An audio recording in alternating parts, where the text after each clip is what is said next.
যে উপদেষ্টাদের safe exit এবং সেনাপ্রধানের পদত্যাগ। চলুন যাওয়া যাক যে উপদেষ্টাদের সেফ এক্সিট এবং সেনাপ্রধানের পদত্যাগ।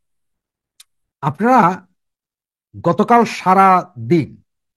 সারাটা দিন বিভিন্ন জনে ফেসবুকের পোস্টে পোস্টে আপনারা দেখেছেন যে মাসুদ কামাল বলেছেন যে যারা পদত্যাগ করবে বা যারা সেফ এক্সিট চাচ্ছে তাদের পাসপোর্ট ধরে রাখা হোক বা আটকানো হোক। এবং এই সেফ এক্সিটটার ব্যাপারে কথা বলেছে আসলে মূলত আপনার এনসিপির নেতা যিনি আছেন এখন, নাহিদ সাহেব, উনি বলেছেন যে উপদেষ্টাদেরকে বিশ্বাস করা উচিত হয়নি, এরা এখন সেফ এক্সিট চাচ্ছেন। অনেকদিন পর তিনি মুখ থেকে কথাটা বের করেছেন। তবে আমি আজ থেকে 1 মাস আগে আমার আরেকটা ভিডিও ছিল যেখানে আমি সরাসরি বলেছি 5 দাবিতে উপদেষ্টারা সেফ এক্সিট চাচ্ছেন। ভিডিওটা আপনারা চাইলে স্ক্রল করে নিচে দেখে নিতে পারেন, অথবা আমি কমেন্টসে সেটা লিংক দিয়ে দিব, আবার দেখে নিতে পারেন। তো হঠাৎ করে আপনারা কি একটা জিনিস খেয়াল করেছেন যে না, নাহিদ এই কথাটা বললো, তার আগে এনসিপি মোটামুটি হাউ হাউ খাও খাও অনেকটা স্তিমিত, আমেরিকাতে ডিম খাওয়ার পরে একেবারে পুরোই নিশ্চুপ হয়ে গেছে বাকিরা। কারণটা কি?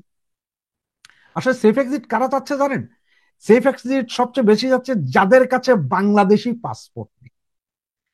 কারণ হচ্ছে যে ডাক্তার মোহাম্মদ ইউনুস সহ বাকি 7 থেকে 8 জনের সকলের আমেরিকান পাসপোর্ট আছে। ওনারা যদি কোনোভাবে যদি ইলেকশন একটা দিতে পারে বা অন্য কোনো পরিস্থিতি যদি হয়, ওনারা কাউকে না জানিয়ে 2 ঘন্টার অর্ডারে ওনারা বাংলাদেশ থেকে ত্যাগ করতে পারেন। তার মানে যদি 5ই আগস্ট 2024-এর 5ই আগস্টের মতো কোনো ঘটনা যদি আবার বাংলাদেশে হয়ে যায় এই মাসে বা পরবর্তী মাসে, তাহলে ওনারা কিন্তু যে কোনো বিমানে উঠেই পাতাতাড়ি গুটাবেন। কারণ গোয়েন্দা রিপোর্ট যখনই আসবে স্যার সমুদ্রের ঢেউ আসছে, তখনই ওনারা ঢাকা এয়ারপোর্টে গিয়ে চলে যাবেন। কিন্তু বাকিরা কি করবে? বাকি যাদের আমেরিকান পাসপোর্ট নেই, বাংলাদেশি পাসপোর্ট আছে, এর মধ্যে অনেকের আবার আমেরিকান ভিসা আছে, তার মধ্যে কিছু কিছু ভিসা ব্যান খেয়ে যাচ্ছে। কারণ হচ্ছে ওই যে আমেরিকাতে যা আন্দোলন মিছিল মিটিং করেছেন এই কারণে। এখন যারা সেফ এক্সিট চাচ্ছে, আসলে এখানে যে 5-7 জন সেফ এক্সিট চাচ্ছে তাও না। এখানে আমেরিকান পাসপোর্ট হোল্ডার যারাও আছে তারা সেফ এক্সিট চাচ্ছে হচ্ছে ইন্ডিয়ার কাছে, যাতে ইন্ডিয়া কোনো কারণে এই মুহূর্তে না বলে যে এই সমস্ত লোকগুলো আমার আকাশ সীমা ব্যবহার করতে পারবে না। যদি ইন্ডিয়ান আকাশ সীমা ব্যবহার করতে না পারে, তাহলে বাংলাদেশের বিমানগুলো মিনিমাম 48 ঘন্টার জন্য সমস্ত এয়ারলাইন্স, পৃথিবীর সমস্ত এয়ারলাইন্স বাংলাদেশের ঢুকার বা ঢাকা এয়ারপোর্ট ব্যবহার করার জন্য মুখ থুবড়ে পড়বে।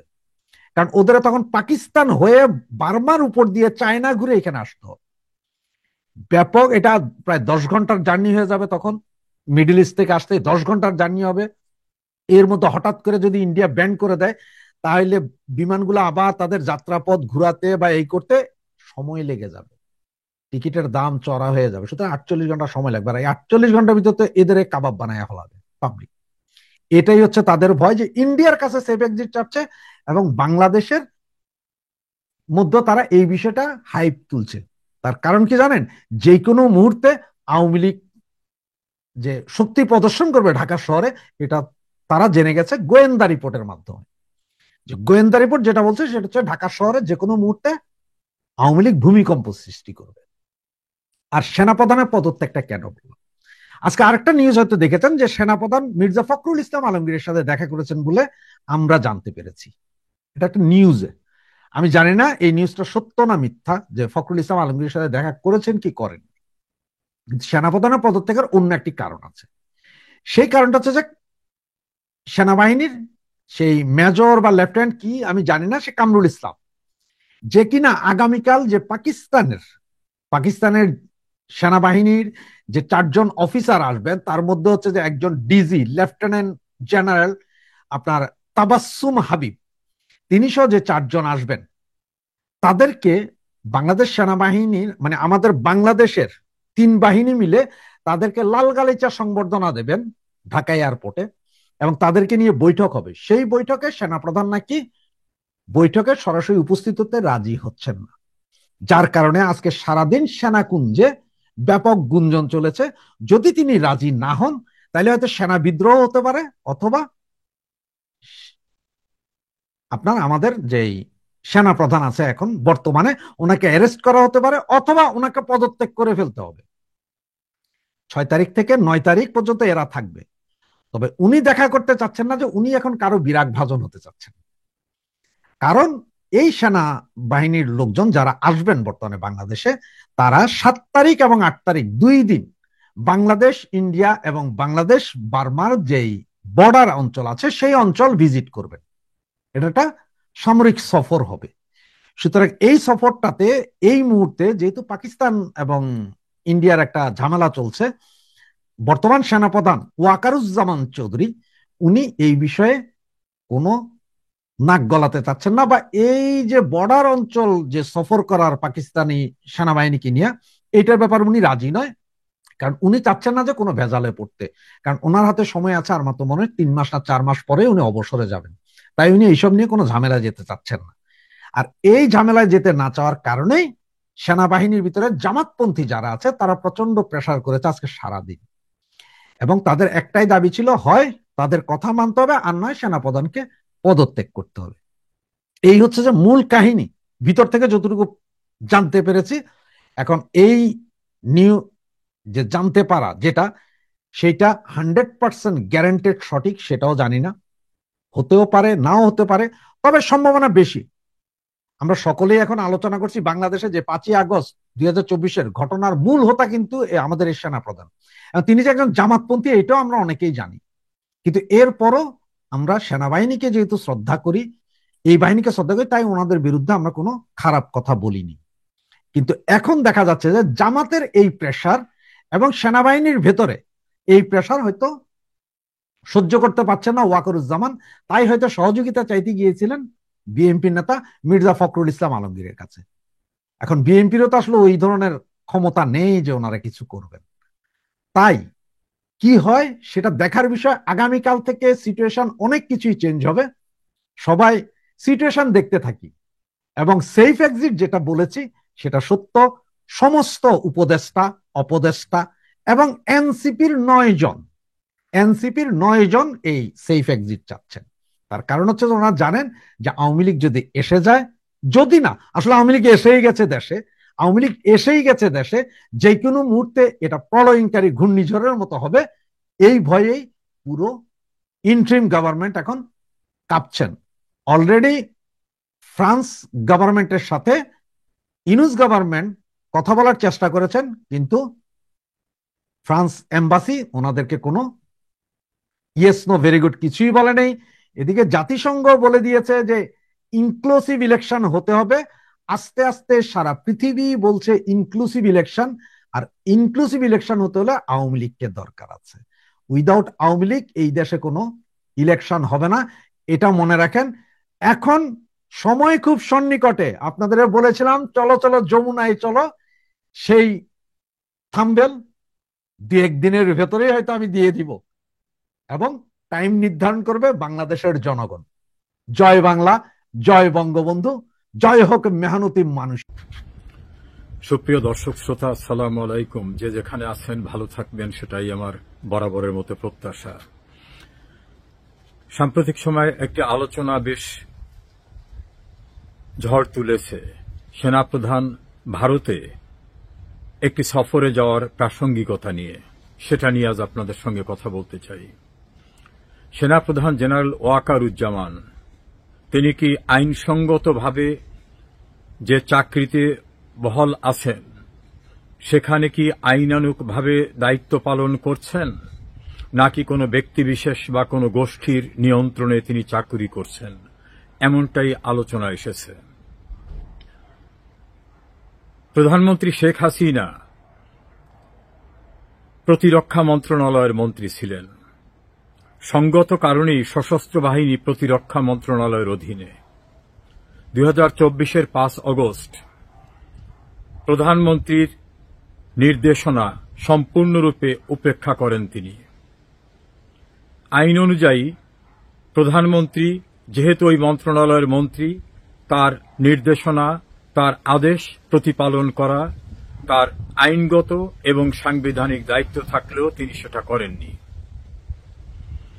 পরবর্তীতে জেনারেল ফজলে লাহি আকবর সেনাবাহিনীর অবসরপ্রাপ্ত একজন মেজর জেনারেল, তার বক্তব্য থেকে পরিষ্কারভাবে জানা গেল প্রধানমন্ত্রী পদে শেখ হাসিনা বহাল থাকা অবস্থায় বিকল্প সরকার গঠনের উদ্যোগ নিয়েছিলেন জেনারেল ওয়াকারুজ্জামান।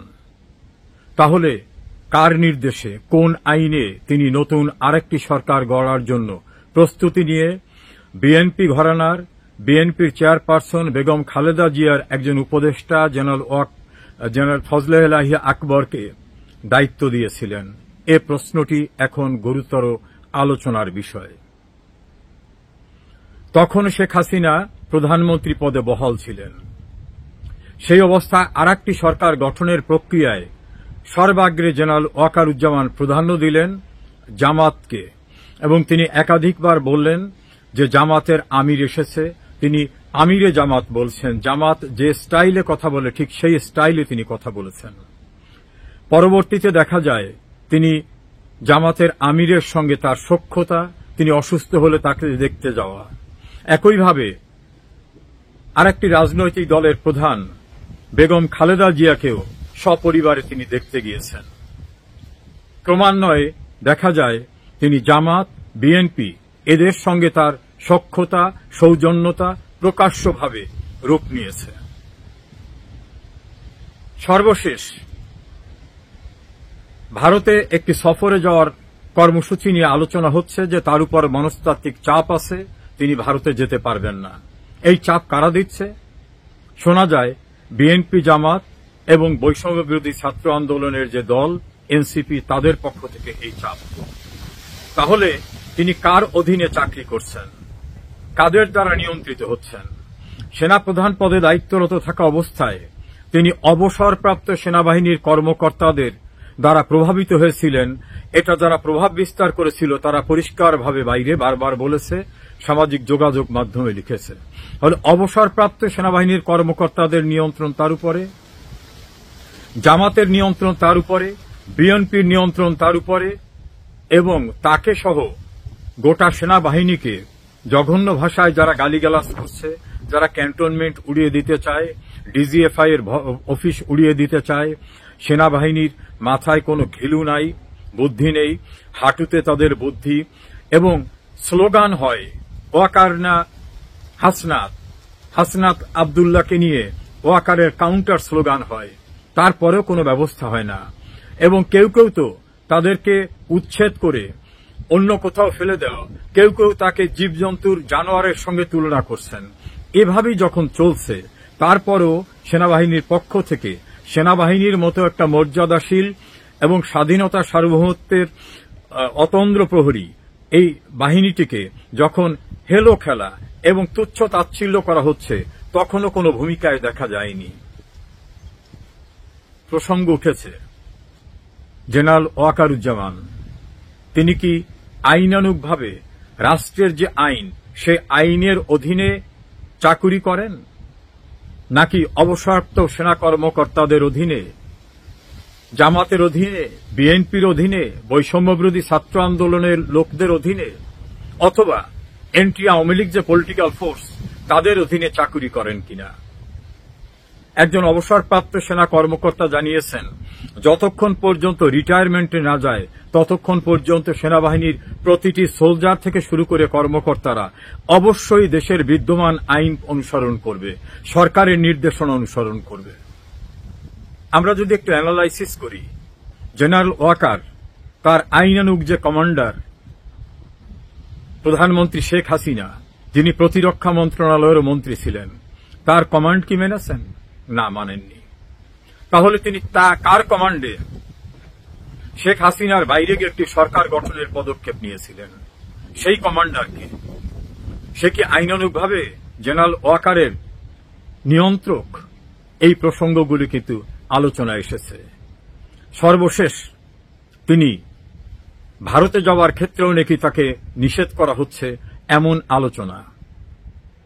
সুপ্রিয় দর্শক শ্রোতা, আমরা অপেক্ষায় থাকি জেনারেল ওয়াকার কার অধীনে চাকরি করেন, কার নিয়ন্ত্রণে, কার পরামর্শে চলেন, কার উপদেশে চলেন। দেশের প্রচলিত আইনে, সাংবিধানিক বিধিবিধানে গণতান্ত্রিকভাবে নির্বাচিত সরকার প্রধান, যিনি তার মন্ত্রী ছিলেন, অর্থাৎ প্রতিরক্ষা মন্ত্রী, তার নিয়ন্ত্রণ, তার নির্দেশ, তার আদেশ তো তিনি শোনেন নাই, এটা তো পরিষ্কার। শেষ পর্যন্ত জেনারেল ওয়াকার কাকে প্রতিষ্ঠিত করতে চাচ্ছেন, এমন প্রশ্নটা সামনে এসেছে। কাদের নিয়ন্ত্রণে তিনি? এ পর্যন্ত যে কাহিনীগুলো আমি বর্ণনা করলাম, এর একটি তো অসত্য নয়। বাকি অংশটা দেখার জন্য অপেক্ষা করুন।